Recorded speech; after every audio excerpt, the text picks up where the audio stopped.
Hello, good people, but now you know the deal. If the camera angle is off, it's not by design. I'm blind and it comes with the territory.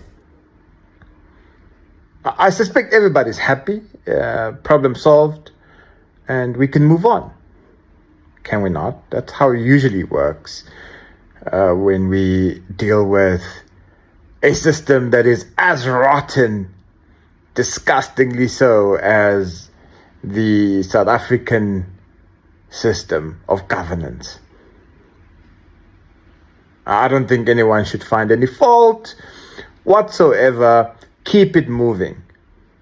Why? Ngoba criminality is simply just one of those daily occurrences. You either live with it or you don't. Fortunately for those who don't, they've got high walls, security companies that are essentially paramilitary operations within the country protecting them. And the rest of us, who cares? Who cares, right? Who cares about a smash and grab?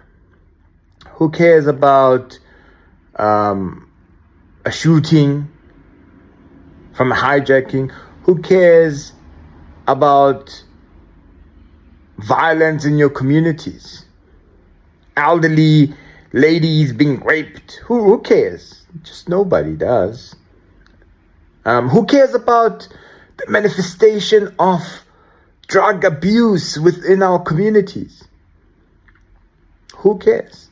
Apparently the president of South Africa does care, so much so that he has established an entire judicial commission of inquiry so that we can talk about that which we know all about, right?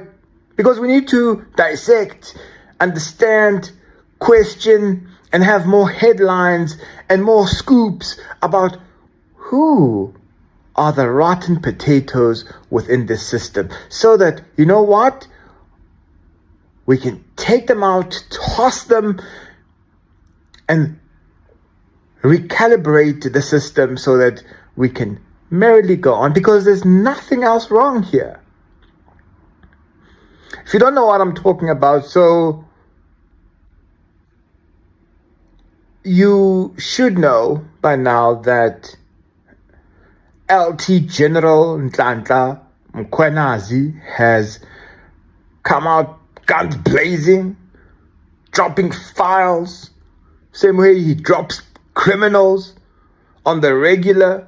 But this time around, he was like, no, I'm gonna fire shots at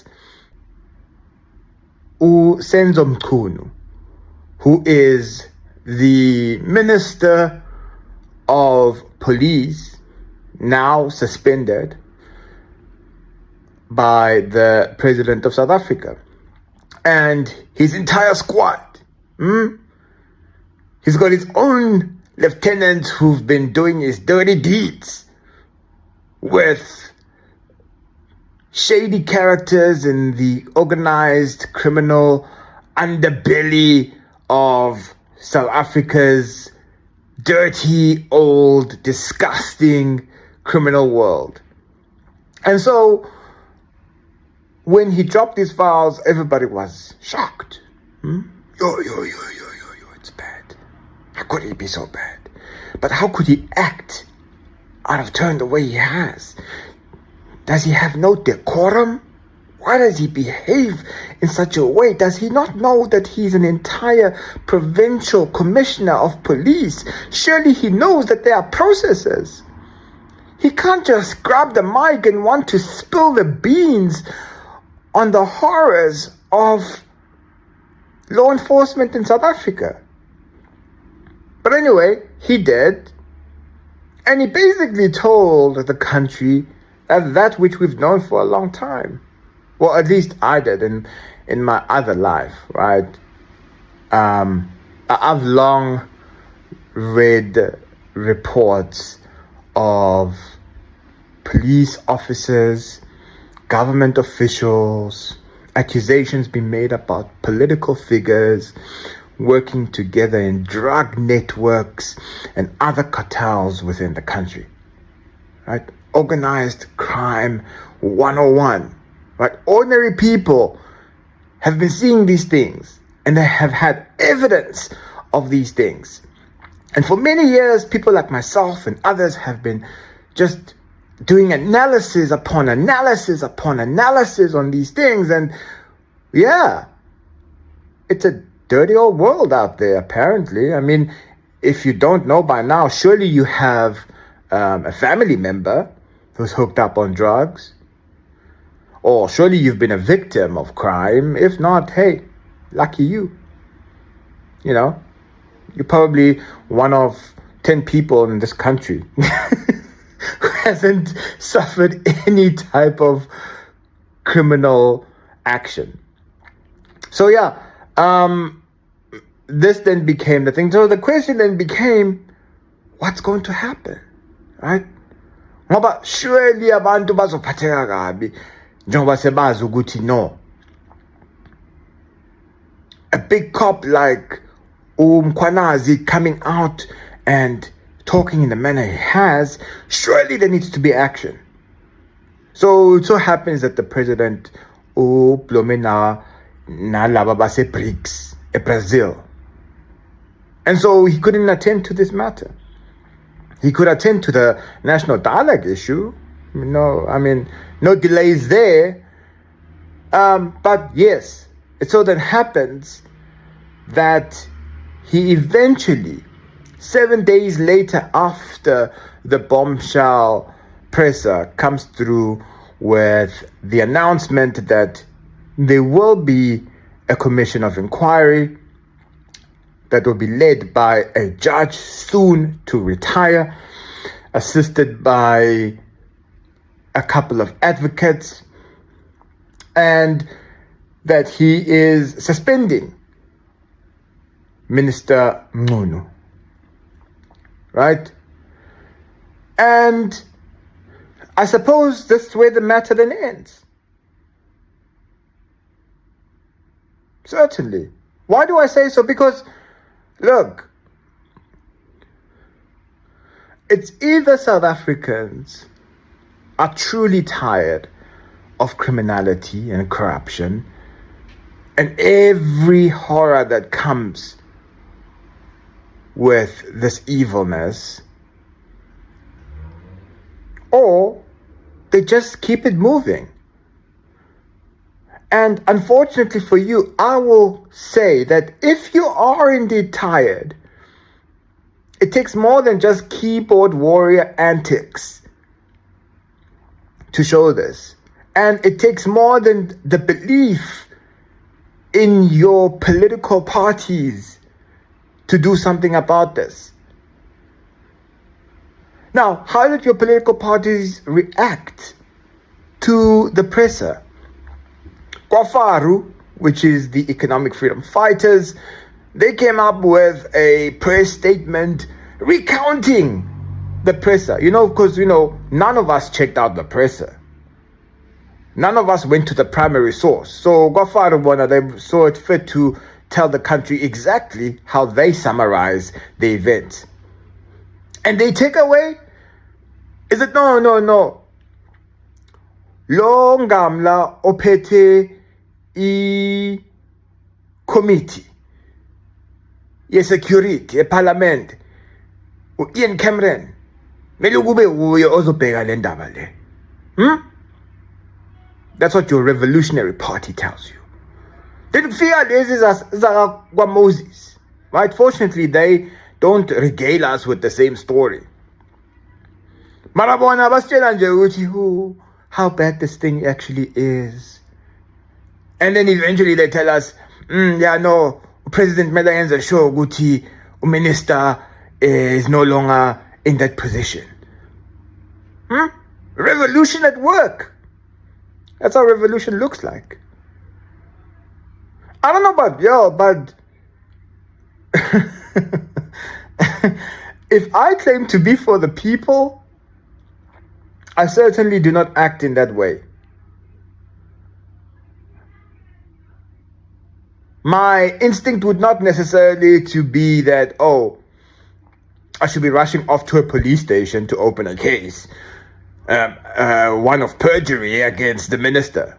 That means I'm playing politics. And that's what the MK is doing, right? Playing politics. That's what the EFF is doing, playing politics. Their action is none too different from stating that we should have a commission of inquiry. All the while, young people in our townships, in our homes, in our families are slave to drugs. And drug dealers get away with murder. Why? Because they're working with crooked cops. And that's the sum total of the South African story. That's the situation that we have, people. Is that how you deal with the system? By allowing it to self-correct? You see, that's the thing. There's a system that takes care of us, quote unquote. And there's a system for other people. And the sooner we come to terms with that as a people, that we definitely now need something that's going to truly represent us, we'll be subjected to these gimmicks till kingdom come. Generations upon generations of our people will die and will suffer. While kukhulunywa ngokuthi siyalungisa, we are reforming the system. While others promise you revolutions that are never coming, they're placating you. It just cannot be. It can't work that way. At some point in time, let's vuke natsibone ukuthi cha. La sekumoshakele. So what does this mean for us as people? Siyahlangana and then figure out a way? Or we just tattle along and be like, well, tomorrow things will change, when we know very well that they won't. So what does this mean, this move for Mr. Ramaphosa? I think Mr. Ramaphosa is playing it safe. And tactically, I think it's actually a good move for him. I'm not going to front about that. I think he has reverted to an old tactic of his to call upon more discussions, more investigations, right? Because it delays time. It gives him until the end of term and perhaps even beyond, until you all forget. You know, because who cares about the 70 odd people who are going to die tomorrow in South Africa? Most of them are just black bodies anyway. So, good move. And it insulates him, right? And it insulates politicians, particularly those within the African National Congress. Now they can hide behind legalese and lawyers who will talk about, oh no, I can't testify at this time. I'm a bit busy. You know what? There's another issue that's more pressing. Have you actually questioned this other person? There's a document missing here. And then, of course, journalists will be writing headlines upon headlines about, oh, did you hear the latest scandal that's happening in the Commission of Inquiry? And so on and so forth. It's going to continue day in and day out. It's the same song and dance, people. Same. So when does it end? So, yes, he's insulated himself.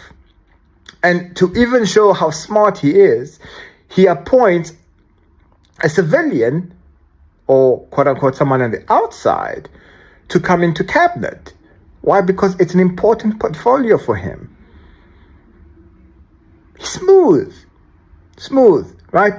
Playing for time and recognizing that he can't really trust his circle within the ANC. So he's closing his circle. He's working with hand-picked people now, not just taking recommendations from the NEC. So it's going to raise another interesting aspect within the NEC. I think NEC meetings are about to get lit, as they often are with a second term of a president in the ANC. They're going to get real now. Question is, who's going to give us the lowdown? Because things are going to get nice and hot within those meetings. But yeah, I think he played a good move for him. Bad move for the country. It was a pure political move, one that's not going to benefit you or me or anyone that we care about. And that's the sum total of where we currently find ourselves today. Nothing about the protection of Provincial Commissioner Mkhwanazi, his well-being, him being of service. No, nothing about that. Nothing about what's the interim plan of dealing with crime in the country. How are we going to address corruption issues in the interim, given that the system is now openly discussed as rotten? Nothing about that. No urgency apart from the mention of a high-level legal talk show.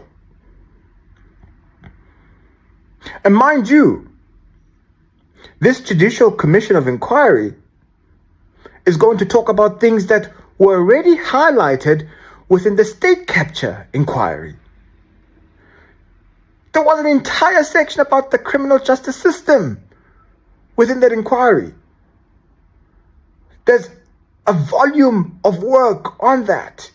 So apparently that work is no good.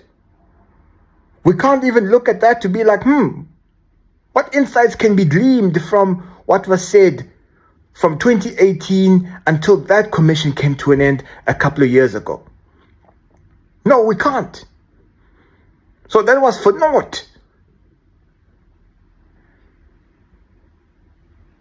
Leadership is disappointing in South Africa. And it's high time that the people really do some introspection about how leadership should be done.